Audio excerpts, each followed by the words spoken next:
Olá pessoal, sejam bem-vindos a essa fase número 9 aqui do nosso portfólio, das gravações do nosso portfólio aqui, que na verdade é tipo um diário, né, do programador, entre aspas, em que a gente está tentando, em que eu estou tentando aqui na verdade explicar a minha metodologia de trabalho e todas as particularidades, né, de quando a gente desenvolve para um ambiente real, né. É claro que guardadas as devidas proporções, porque eu já não estou mais na empresa que originalmente demandou esse projeto, mas eu estou colocando ele aqui exatamente porque eu já tinha feito um grande investimento de estudo, de codificação, e eu estou, na verdade, aqui é, explicando novamente, né, recriando o projeto, agora com todas as nuances que eu realmente acredito que são as mais indicadas para esse tipo de demanda de projeto aqui.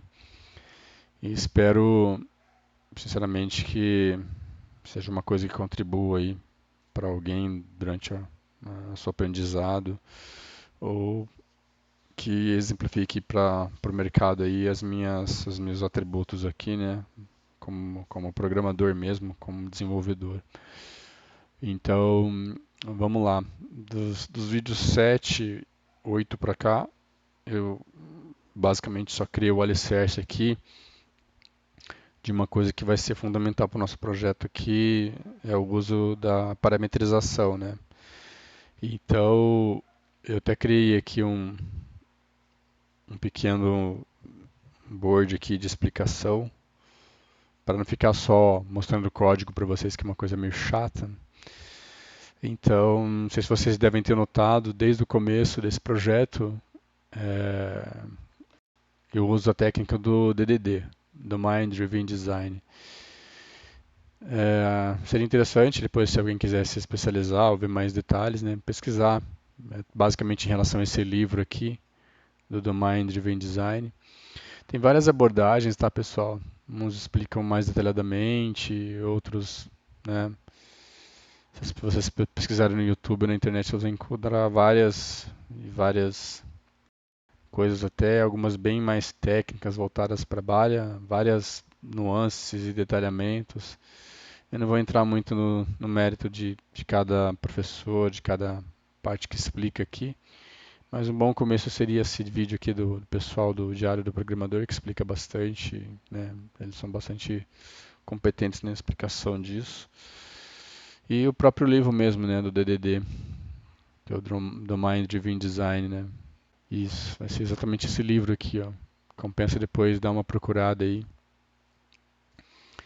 e ver se consegue baixar ou ter acesso a esse livro que explica bastante em detalhes, né, do Eric Evans aqui. E, bom, eu li uma parte do livro e tento usar ele em alguns projetos que eu comecei a trabalhar mais enfaticamente desde então, tá? Então eu uso algumas das técnicas que estão demandadas aqui, tá? Porque justamente eu trabalho com software bem complexo, né? Eu tenho que abstrair muita coisa de complexidade de banco e tudo, então achei melhor usar essa técnica aqui para a gente criar esse projeto que é bem mais que um CRUD, né? Na verdade. Então vamos lá.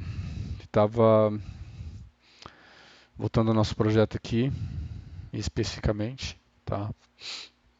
Obrigado se alguém depois der alguma devolutiva aí, que minhas redes sociais vão estar sendo explicadas ou demandadas aí durante o vídeo, nos links e tudo, do, do meu LinkedIn, do meu GitHub e por aí vai. Então o que que a gente tem que fazer aqui nesse momento? Que a gente vai entrar na fase crucial aqui, né? A gente vai começar, se vocês lembram lá, a gente tem as event alguma coisa lá que eu coloquei como folder, né? Com pastas de codificação do nosso projeto. Vocês podem ver que vão ser basicamente esses carinhas aqui, ó, né? Deixa eu fechar aqui, mostrar certinho dentro do SRC. A gente tem o core e a gente tem as pastinhas mãe aqui, ó. Então a gente está nesse Event Registration aqui que eu estou usando como exemplo. Mas na verdade, seria basicamente esse cara aqui, ó. Event Restriction. Essa explicação aqui se basearia basicamente nessa Event Restriction aqui. O que que esse cara tem? Ele vai ter uma nuvem de codificação lá dentro, né, que não vou entrar em detalhes. E a gente vai ter também a pastinha fundamental que eu estou trabalhando agora, que é a pasta do parameter. Desse Event Restriction aqui, como ele usa a técnica do DDD, eu posso ter outras entidades aqui que vão ter as suas nuvens particulares aqui, né? Posso criar lá abracadabra, sei lá, 1, 2, 3, 4, 5, 6, assim vai. Cada uma vai ter o seu bojo de codificação, da pasta de codificação. Então, como eu estou na parameter aqui, beleza, está tendo esses carinhos aqui. Do vídeo 8 para esse daqui, e a única diferença, que eu vou entrar mais detalhes daqui a pouquinho, é que eu finalmente inaugurei o uso das interfaces aqui, e vou explicar exatamente por que que eu estou usando ela e de qual forma eu estou usando ela naquele contexto, tá? É mais como uma padronização para deixar bem claro o que que é classe que trabalha com CRUD e o que que é classe que vai trabalhar com regra de negócio, basicamente. Então, a gente tem esse cara aqui da pastinha do parameter. E as services vão ser uma das classes mais importantes para a gente dentro do nosso programa aqui, do nosso sistema, da nossa API, tá? Por quê? Porque ela vai abrigar basicamente o uso da persistência, né? Eu coloquei aqui, ó. Ela vai trabalhar com objeto de entidade, vai trabalhar com type ORM, tá? O type ORM, ele é um cara bem importante para a gente no momento aqui. E, e o TypeRM já está embutido nele a técnica do repository, que tem toda aquela abstração que eu acho que eu comentei em alguns vídeos lá para trás, em que eu explicava lá dos partners e por que eu estava usando daquela forma, né? Tá, então ele vai trabalhar com persistência e casos de uso, tá? Eu não criei ainda no momento aqui casos de uso, tá? Estou trabalhando só com a parte da persistência mesmo, tá?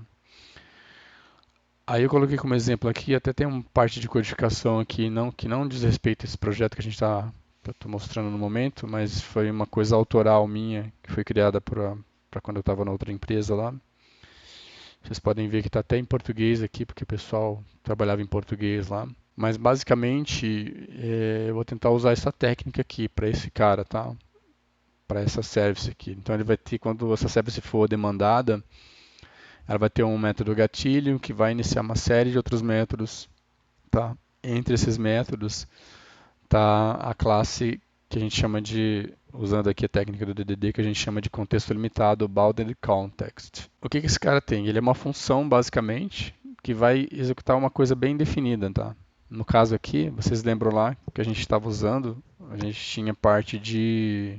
Então, vocês lembram lá, vocês vão lembrar que no projeto anterior a gente tinha esses caras aqui com datas, tá vendo? Data de início, data de fim, tanto da inscrição quanto do campeonato. Então, aquela codificação que eu estava criando lá para a empresa na época, ela justamente trabalhava com essa parte aqui de datas. Então, aqui eu já tinha criado uma regra de negócio, né, dentro de um contexto limitado, uma bounded context, em que eu trabalhava só essa parte, tá? Então, lembrando, no branco original ele tem esse cara aqui, né, que são só as datas. Perfeito. E a gente já tinha evoluído aqui, porque a gente já tinha feito um trabalho de normalização, né, evolução do banco de dados, em que a gente tem agora aqui nesse meu projeto, né, que é mais detalhado e mais bem feito ainda, a gente tem uma entidade específica que é a Calendars, que trabalha, né, a entidade de banco de dados, uma tabela Calendars, que é Calendar Scope para a gente na codificação, que ela trabalha especificamente com essa parte de datas, tá? Então, vamos lá. A parte da competição aqui e a parte do registro, né? Quando a pessoa vai se candidatar a usar o evento desportivo lá.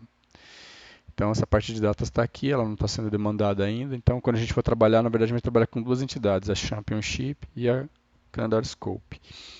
Eu fiz um exemplo na codificação aqui usando a Championship, mas provavelmente ela vai ser usada também, mas aí vai ser um contexto um pouco mais complexo.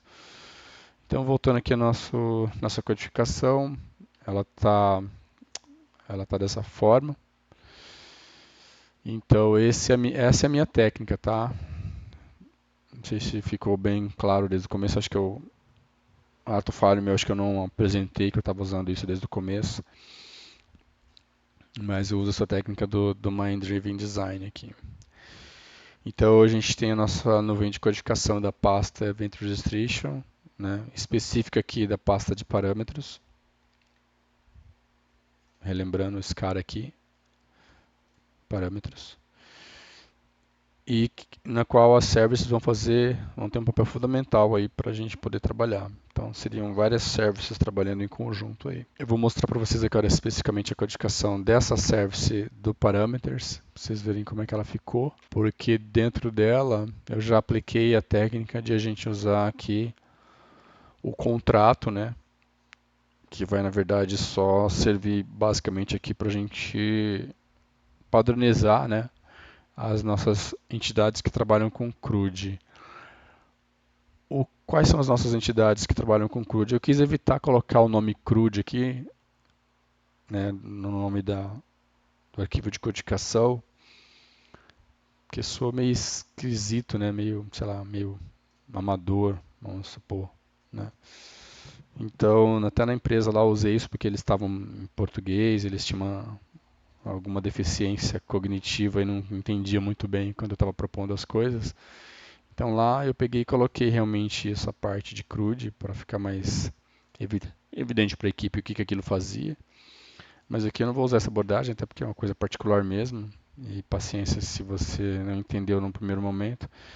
Mas um disclaimer à parte aqui, entenda-se como CRUD tudo que estiver implementando uma interface que tem também um nome padrão, que é só o nome da classe lá, e parameter, certo?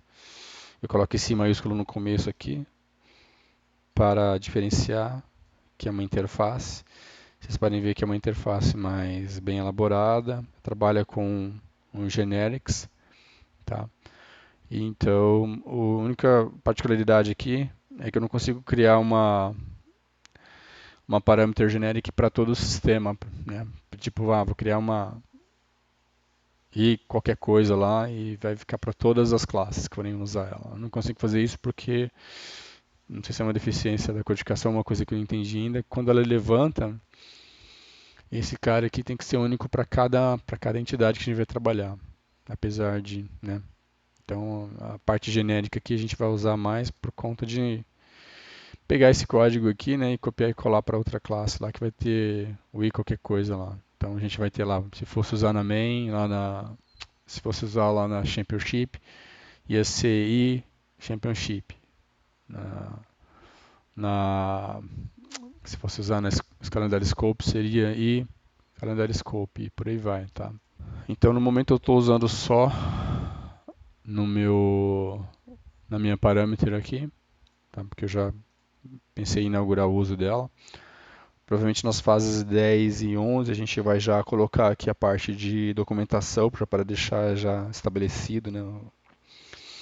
Para já ir habituando trabalhando com o Swagger dentro do, porque facilita, porque depois se a gente fizer tudo depois para colocar o Swagger vai dar um trampo muito grande.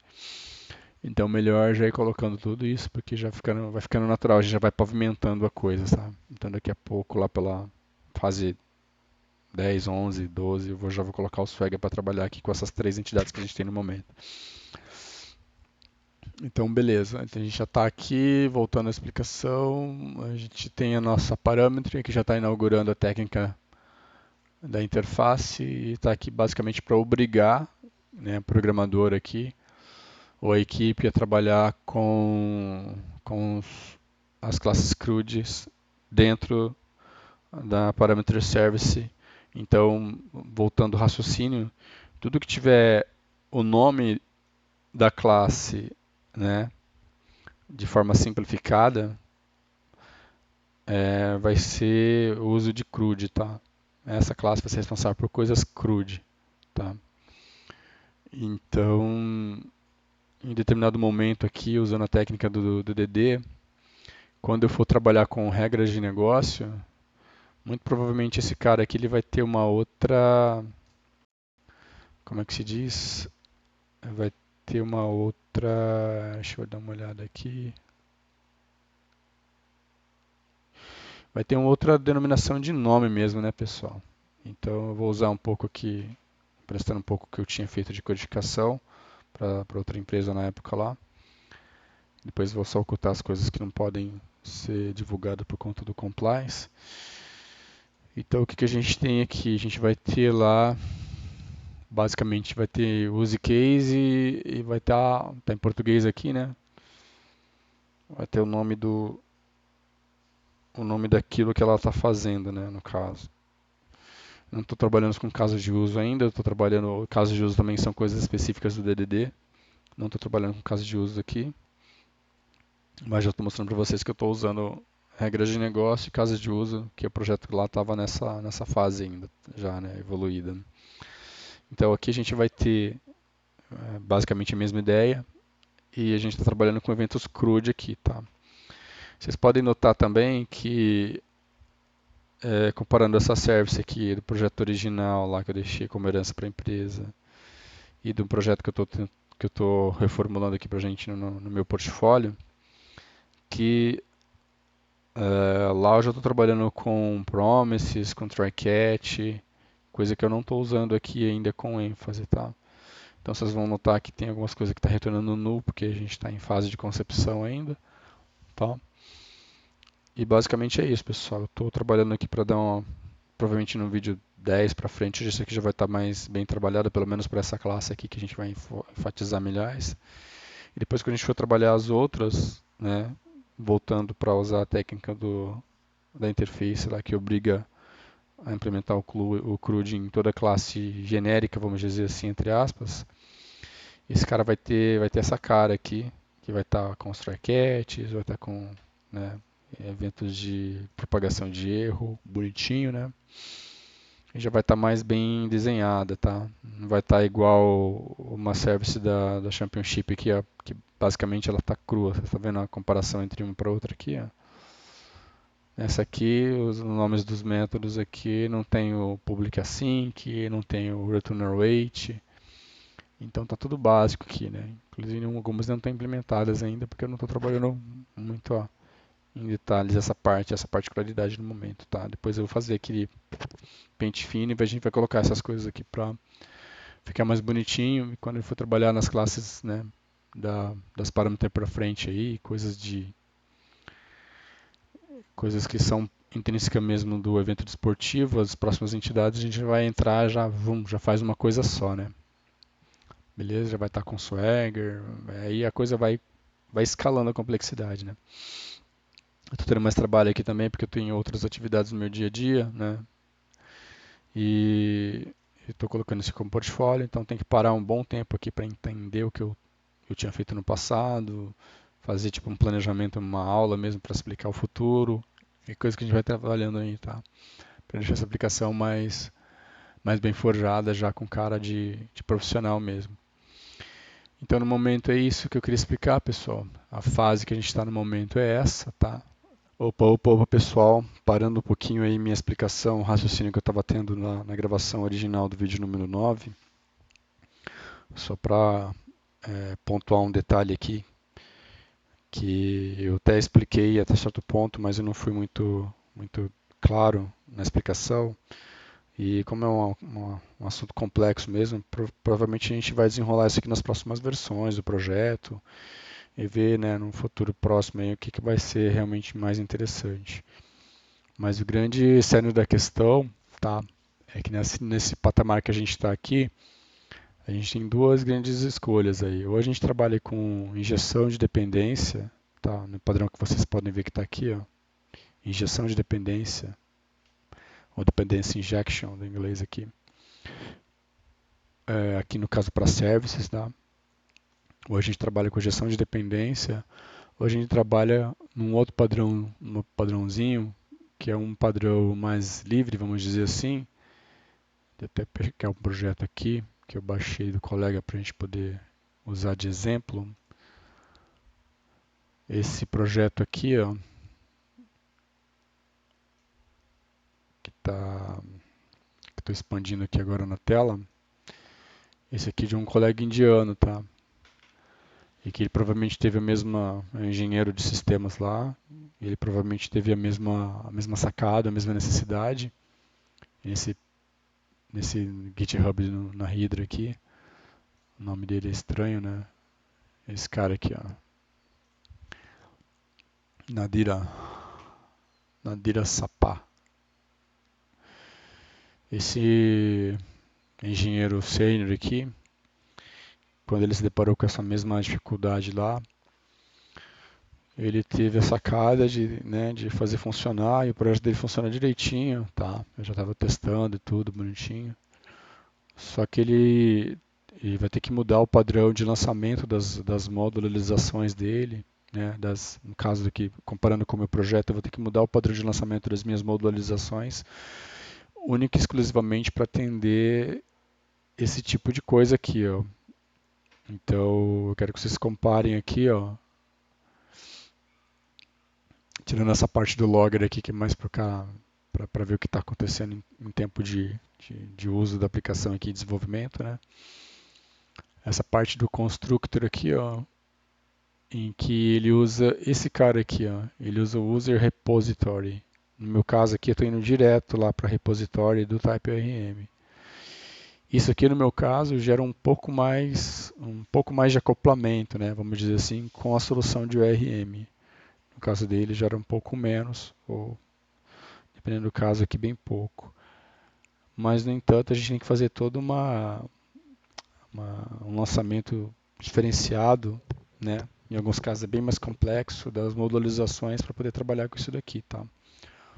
Então, aquela balança lá, que eu estava explicando desde o começo, né? Fica mais legal? Provavelmente fica, mas você tem que ver como é que você vai fazer para fazer a manutenção disso no futuro. Tem que documentar bonitinho, porque como é que você criou aquilo, né? E não só assim, faz algumas anotações simples dentro do código, ou alguma coisa à parte e acabou. Não, você tem que gravar até um videozinho, deixar para a empresa lá de como você chegou naquele patamar ali, né? O que vocês podem ver aqui, que já é uma coisa mais rebuscada, ele está personalizando um repositório aqui, né? Eu estava até pesquisando mais detalhadamente aqui, perguntando para os Google da vida, e na parte de customização de repositório tem N ideias, N soluções, é todo um universo de coisa aqui, né? Eu estou usando a dele aqui que eu achei mais interessante na época e foi um patamar que me deu um insight para tentar usar dessa forma mais simples, né? Foi tipo assim, eu vi como que ele usava e pelo padrão dele eu já fui, e junto com a documentação que eu tinha estudado a esmo, do TypeORM, eu fui lá e decidi usar na parte mais simples, né? Vocês podem ver aqui, ó, deixa eu ver se eu tinha conseguido marcar, não lembro se era aqui, para você ter certeza pela assinatura aqui, pela capa dos métodos, aqui vocês podem ver, ó, underline repository. Se for pesquisar lá, vai estar nessa parte do TypeORM mesmo, tá? Olha lá, o padrão de repositório. Então ele mesmo fala aqui que esse é um padrão que dá para usar, que fica embutido e tal, né? E foi o padrão que eu tentei usar desde o começo, para ficar mais fácil para a gente mexer, tá? Então é tudo uma questão de escolha, né, pessoal? Às vezes você escolhe para um lado, escolhe para o outro. E agora o grande dilema que eu tô é que eu vou ter que fazer provavelmente na próxima versão, né? Vou ter que mudar a modularização do projeto. Aí eu vou fazer o esquema assim, tipo, vou congelar esse projeto com esse padrão aqui dentro do Git lá, que é o padrão mais simplificado, entre aspas, e vou depois estabelecer um novo patamar com outro padrão, único e exclusivamente para a gente usar a customização, né, das repositories, certo? Infelizmente, pelo que eu testei aqui a fundo e a esmo, não dá para a gente fazer isso Não dá pra gente fazer isso de uma forma tão facilitada, tá? Eu vou ter que realmente dar uma reanalisada bem grande aí, dar uma simplificada também, ou dar uma rebuscada aí de como eu estou fazendo o lançamento das minhas módulos desde o começo, para que fique, tá? Não dá para usar os dois ao mesmo tempo, não fica legal. Então, só recapitulando, eu estou usando esse padrão aqui do próprio documentação do Nest, em que ele ensina lá desde o comecinho, eu testei bonitinho, eu só não estou usando, no caso aqui aliás, desculpa, eu estou usando o data source também, aqui as minhas data sources,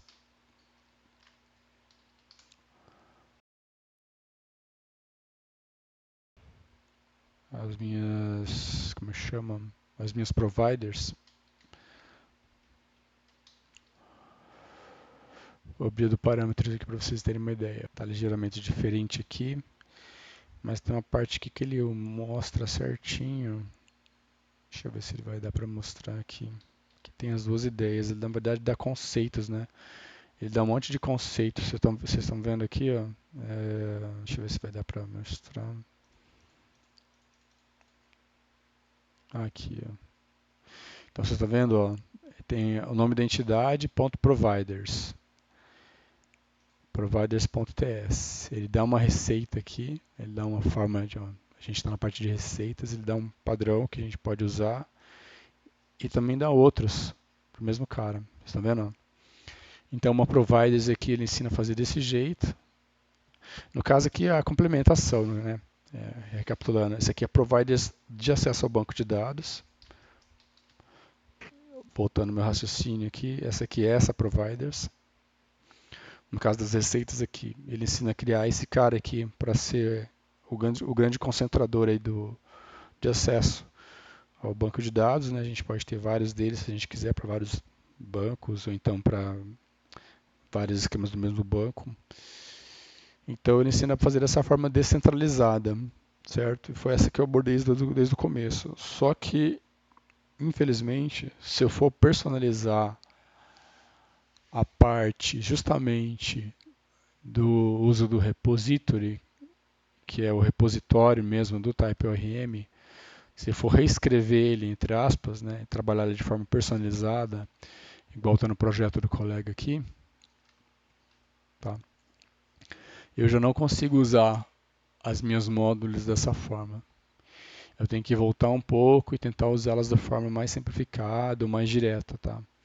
Então, aquela escolha que a gente fez desde o começo lá, de usar a forma simples e descentralizada aqui, provavelmente não vai dar certo para as personalizações de repository. Eu vou ter que usar um meio termo entre essas duas aqui, ó. Tá? Provavelmente vai ser essa forma direta aqui. E disso também vou ter que fazer um lançamento específico aqui para poder ocultar. Vou ter que fazer uma outra reengenharia para poder usar bonitinho do jeito que está o dele aqui, tá? Muito provavelmente para simplificar, se eu for criar uma nova versão, eu vou pegar aqui o padrão do colega aqui, dando os direitos autorais, né? Eu vou indicar o dele aqui, de onde eu tirei, porque o dele também tem uma solução bem fácil de entender e aparentemente sem erros, né? De como a gente pode usar esse cara, tá? Então, relembrando, no caso aqui, nas minhas pesquisas, eu tinha, nos papers que eu tinha colocado para estudar, eu tinha esse cara aqui, do Nadera, Sapá, e tinha também esse outro aqui que eu tinha pegado, que é originalmente escrito em coreano, mas a gente consegue traduzir para o inglês, em que ela também dá uma solução, é, só que ela vai usar é, decorators personalizados também, né, para deixar um pouco mais complicado a coisa aí. Porque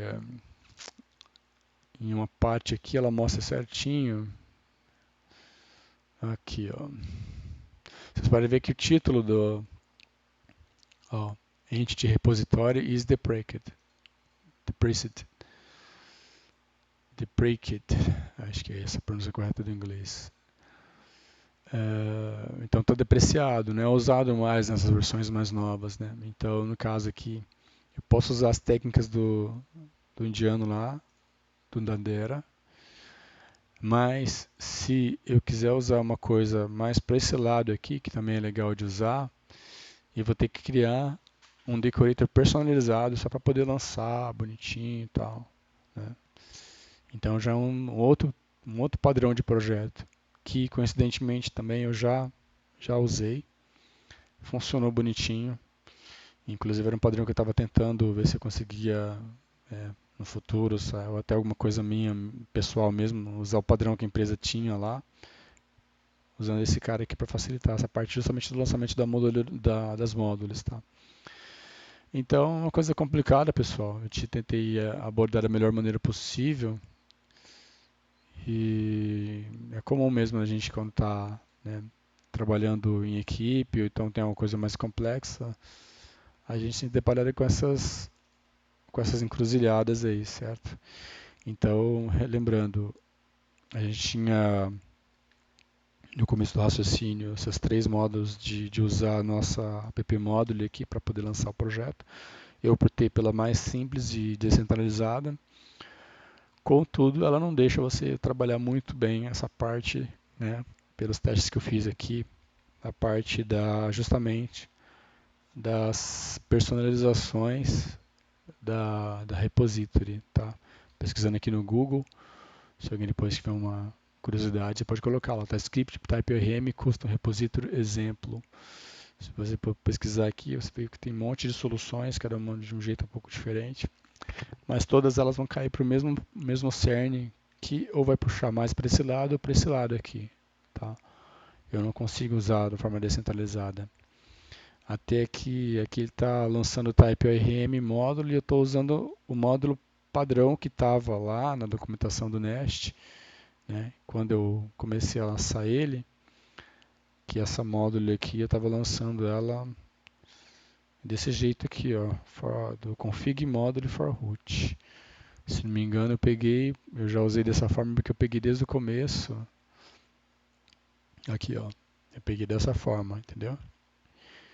Então eu meio que juntei as duas. Eu usei a forma simplificada aqui para poder lançar o básico, já que eu não ia precisar de tanto adendo do type ORM direto da módulo inicial aqui, já que eu não ia usar daqui. Eu peguei e deixei da forma mais simples, então eu mesclei essa fórmula aqui de configuração básica dele, que ele ensina aqui na documentação também. Tá? Eu coloquei dessa forma justamente para depois facilitar a parte de uso dos arquivos.env, que eu, na verdade acabei usando de outra forma lá dentro mesmo do arquivo. Né? Eu usei dentro do arquivo aqui, ó, os arquivos.env, está aqui. Então eu mesclei essa parte aqui com essa parte aqui dele. Tá? E eu fui bem sucedido até uma etapa. Né? É aquela coisa, a gente não precisa também tanta especialização, às vezes é só um rebuscamento do rebuscamento. Né? Então, é aquela coisa que eu coloquei desde o começo lá. Vocês não precisavam reinventar a roda, fazer aquela, o carro sapato, o barco violão lá, né? Porque é bem complicado mesmo você ficar é, batalhando dentro de documentação e bem ou mal, muitas vezes tentativa e erro, né? Até você conseguir fechar com que aquela sua massa de modular fique mais linda possível ali dentro dos padrões das melhores das melhores práticas e fácil de manejar e de entender principalmente, né? Do jeito que está aqui, modéstia à parte, está fácil de entender, está fácil de ficar implementando e usar. No entanto, a gente não vai conseguir usar nesse momento aqui, tá? A personalização de repositórios. Lembrando que personalização de repositories seria basicamente a gente vai trabalhar estendendo ela, tá? E ao invés de, deixa eu ver se eu consigo colocar lado a lado aqui para mostrar para vocês.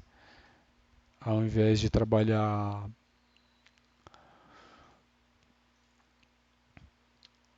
vocês podem ver que tem comparando service com services aqui, né? No caso, esse aqui é do exemplo do indiano e esse aqui é o meu exemplo, tá? No caso aqui, eu consegui implementar a interface bonitinha, aqui eu poderia estar implementando uma interface também, Mas ele trabalha com uma repository personalizada, tá? Que seria, no caso, esse cara aqui, ó. Vocês podem ver que é o mesmo arquivo e tal. Inclusive, cai num, entre aspas, não um defeito, mas uma particularidade aqui de que aqui ele pode trabalhar das duas formas. Ou ele trabalha amarrando aqui, você pode ver que esse diz aqui, ó, diz respeito ao repository diretamente, porque essa classe aqui, a user repository, ela já estende de repository, então não precisa colocar aqui diz esse cara aqui, ponto esse cara, ponto assim, entendeu? Não precisava colocar. Tá? Inclusive, sei lá, às vezes se colocar pode dar algum outro defeito, eu não testei exatamente, bom, depois tem que testar aqui no padrão dele, tá? Mas qualquer coisa a gente para um pouco o projeto aí, eu lanço de novo uma outra versão dela, já no padrão do indiano aqui, do Nadera, para a gente tirar todas as dúvidas, tá? O que é mais fácil de utilizar, o que seria mais interessante. É tudo uma questão de balancear o custo-benefício da coisa, certo? Então, obrigado por vocês terem me acompanhado até o momento. É, meus links de rede social vão ficar aí disponíveis, tá? Vou continuar no projeto, se não me engano, agora fase 10, fase 11, 12, provavelmente indo no mesmo padrão aqui para a gente elucidar mais alguns detalhes de complexidade, da parte lá, principalmente das regras de negócio, para a gente ver se compensa ou não depois migrar para usar esse padrão aqui, em que a gente vai poder usar, né, as repositórios personalizadas ou customizadas aqui do TypeORM, tá? O jeito que está aqui a gente consegue usar, só que tem um nível de acoplamento um pouco maior e isso aqui tem um nível de acoplamento menor. Só que, no entanto, a complexidade para usar a parte de modularização aumenta substancialmente aí, né? E tem que documentar bonitinho. Ok, pessoal? Obrigado pelo tempo de vocês aí. Fiquem bem, fiquem com Deus. Até a próxima luta. Até mais, pessoal.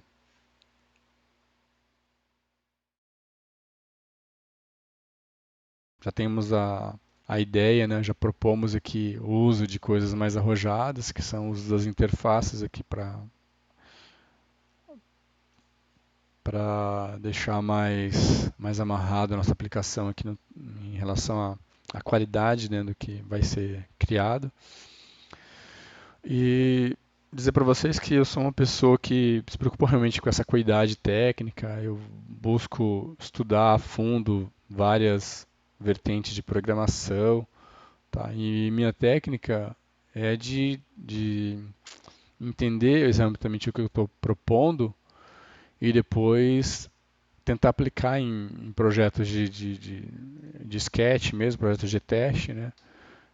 O que que o que que se melhor encaixa, né? Então eu não tenho essa vergonha de dizer que a gente não domina tudo, tem vários detalhes e várias nuances, tá? Então vocês podem notar que para a quantidade de projetos que eu tenho aqui, ó, e inclusive eu estou bolando um que vai estar usando Java, tá, para esse mesmo projeto aqui. Então vai ser uma coisa totalmente feita lá em Spring Boot com Java. Não vou abrir aqui para mostrar para vocês agora usando o Gradle aqui com dependência, gerenciador de dependência. Então já estou preparando o chão e também para mostrar isso aqui nas minhas habilidades, né, codificando em Java. Vocês podem ver pela quantidade de projetos que eu tenho cadastrados aqui no meu histórico, que eu não tenho preguiça de ficar, tem coisa até com o Docker aqui, com o WordPress, que eu estudo também, que eu não tenho preguiça de ficar estudando e me aperfeiçoando aqui, tá? Então não é por falta de esforço, tá? Às vezes é uma coisa de tempo. Então, relembrando que as técnicas que eu estou usando aqui, tá, da parte de design, eu estou trabalhando com as coisas que já são embutidas dentro do próprio Nest, né? Como a coisa do repository aqui do TypeORM. Já tem muita coisa aqui. Para vocês terem uma ideia, tem esse cara aqui, ó, esse Nadera Sapá aqui. Poucos artigos lá, mas ele teve um artigo que foi fundamental para esse meu entendimento e na escolha de. Eu até cheguei a implementar o que ele estava colocando aqui, tá? Mas o problema é que fica bem feito, ele deu um trabalho interessante aqui, mas ele está explicando numa época lá em que o Nest ele tinha essa particularidade de a gente conseguir usar esse repository de forma mais fácil dentro do próprio Nest, certo? Então ele explica que, mas aí ficou depreciado a técnica que ele estava usando lá porque o Nest evoluiu e eles pararam de usar daquela forma a codificação. Qual que é essa forma? Pesquisando melhor aqui, eu achei esse site aqui que está explicando em coreano aqui. Deixa eu ver. Aí a técnica que ele está abordando lá, tá? Usa esse cara aqui, ó, do repository. Cadê?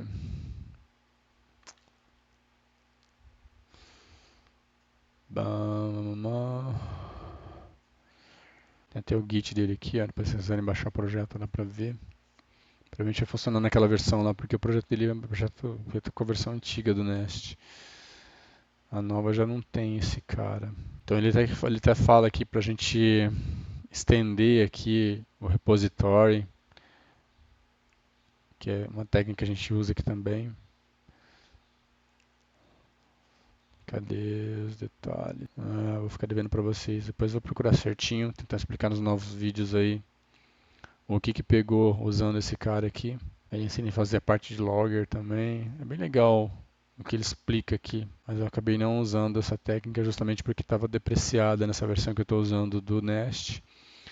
Ou seja, eu tinha que usar essas técnicas dele aqui, que já são bem complexas, apesar de arrojadas, para ficar, né, para deixar mais o projeto com cara de clean code lá, que a gente consegue reaproveitar o código de um projeto semelhante para outro. Mas o problema todo é que eu teria que, com a técnica dele, eu teria que usar essa outra técnica aqui, como estava depreciado, e eu teria que criar um repositório customizado, né? Eu até consegui usar isso aqui, depois eu posso até mostrar isso aqui em outro projeto de teste que eu coloquei, em que eu uso ambas as técnicas, né? Módulo dinâmica e tudo detalhadamente aqui. Ficou utilizável, ficou, né?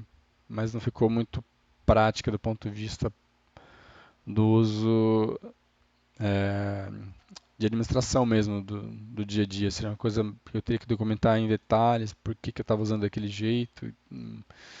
Eu estava tentando, na verdade, usar essa técnica aqui para tentar consertar um pouco do que tinha de erro no projeto da empresa que eu estava trabalhando, né? E eu fui bem sucedido no exemplo e tal, criei bastante nuance aqui de codificação que ficava mais fácil de usar lá no projeto da empresa, mas e aquilo ia aumentar desnecessariamente a complexidade, né? Lembrando um pouco que eu já tinha mostrado lá no parte do design partner lá, né? Então eu resolvi para esse projeto específico aqui abrir mão desse detalhamento mais intrínseco e cheio de complexidade, deixar isso para uma outra versão, né, provavelmente. E como eu preciso trabalhar aqui basicamente agora as regras de negócio, que já são coisas também complexas por natureza, optei por deixar o projeto simplificado, mas usando técnicas arrojadas, como a da interface aqui que a gente acabou criando, né? A gente passa aqui a nossa entidade como se fosse um parâmetro aqui para dentro da interface, porque ela vai usar substituir esses T's aqui e vai colocar, né? Então a gente pode reaproveitar esse código copiando e colando e colocar em outras interfaces. E cada entidade vai ter seu próprio bojo de interfaces, né? Se for usar essa técnica. Bom, elucidando, seria isso daí, pessoal. Eu agradeço pela paciência de vocês e bato palmas aqui evoluiu até aqui. E se você passou por aqui gostando ou não do meu trabalho, deixa um comentário, manda um sinal de fumaça aí pra gente. Meus links de rede social vão estar passando aí no vídeo, tá, pessoal? Agradeço bastante para vocês por terem bem ou mal me incentivado até agora isso daqui. Eu vou fazer o commit desse cara aqui, já colocando o que foi desenhado lá do vídeo 7 e vídeo 8. E agora aqui no vídeo 9 a gente vai estar fechando essa parte de regras de negócio, né?